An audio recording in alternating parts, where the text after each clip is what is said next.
Alright, so to get access to the diesel filter, you need to get this plastic undercover plate underneath the transmission gearbox. Then you'll see that little, just on top of the bolt, there's a little heat shield. There's I think 4 or 3 bolts, 3 or 4 bolts holding together that heat shield. So you need to take them off, and just behind that there's a canister type fuel filter. So I've got a replacement, a genuine Landrover filter bought already, so I'll take it out and show how to replace that. It's pretty straightforward, plug and play type really. When I say plug and play, it's more like a twist. So you push it in and twist it out and twist it in. It as a sensor. Then once it's installed, you just need to prime up the engine by turning on the ignition a few times before starting, so the fuel there's no void in there. All the air pockets is sort of filled in. So yeah, I'll go and I'll not film all the process because it's pretty difficult to film down here. So I'll just get 4 I think it's 10mm bolts off this cover plate, take it out, get it out of the way, and then take those heat shields out, and I'll film once I have access to the filter. Okay, so there's 1, 2, 3 bolts holding the heat shields, which I'll undo, and then you'll see the filter. So that's the filter there. So we need to unplug the sensor, which I don't know if I can do using one hand. Give it a go. Maybe not. Yep. Actually, I might. Yep. So I'll undo that. And then the way you need to do this is literally like any other canister type filter. The way you need to undo this is just twist it. So you can see that way for unlocking and this way for locking. So I need to push it that way. Actually, I need to push it this way.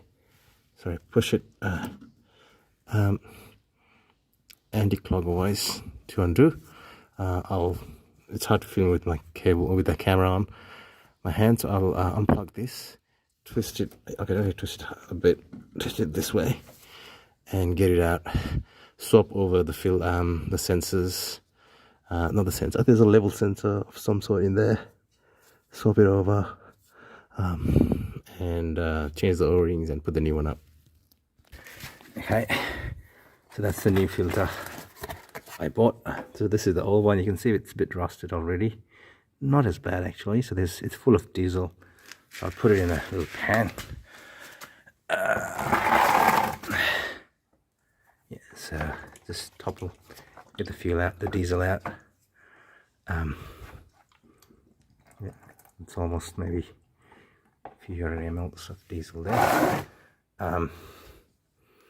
Yeah, so I'll quickly clean up the sensors, undo this. I'm pretty sure it's straight. It's not that tight.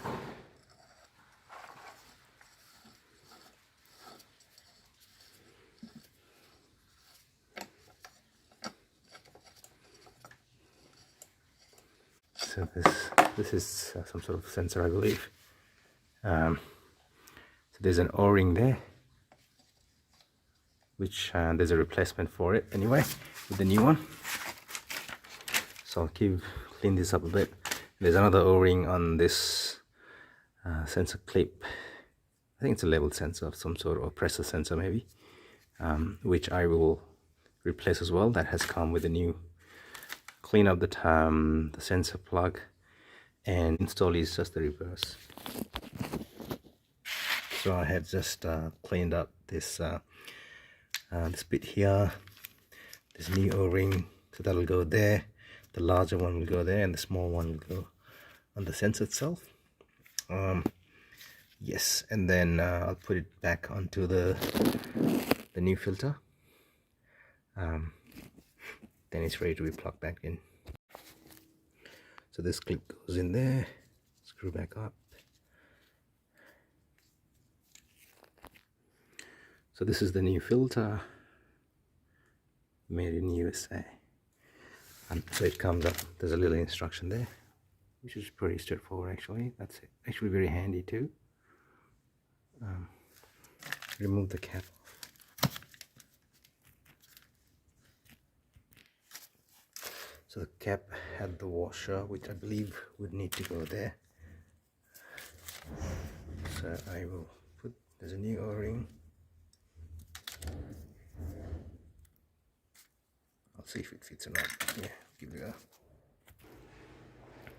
Yeah, so that particular washer, I don't think it's required. It's just to hold that little cap there, so there's no dust coming in.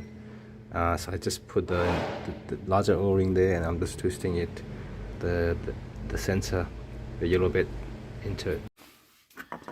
Right, so the new set filter will just have to slide in there.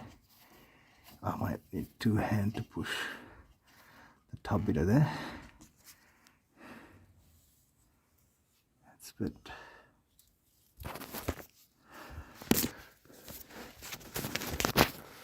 So I might need,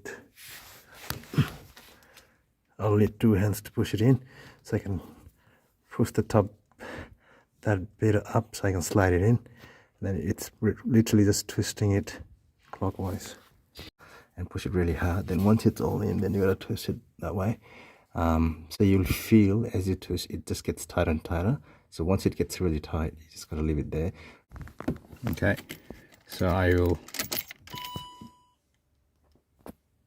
turn the engine on and off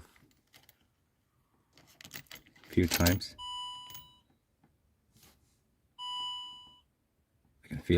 I can hear some pump being pumped, some pump noise, so which I believe is fuel pump trying to pump into the air gap there.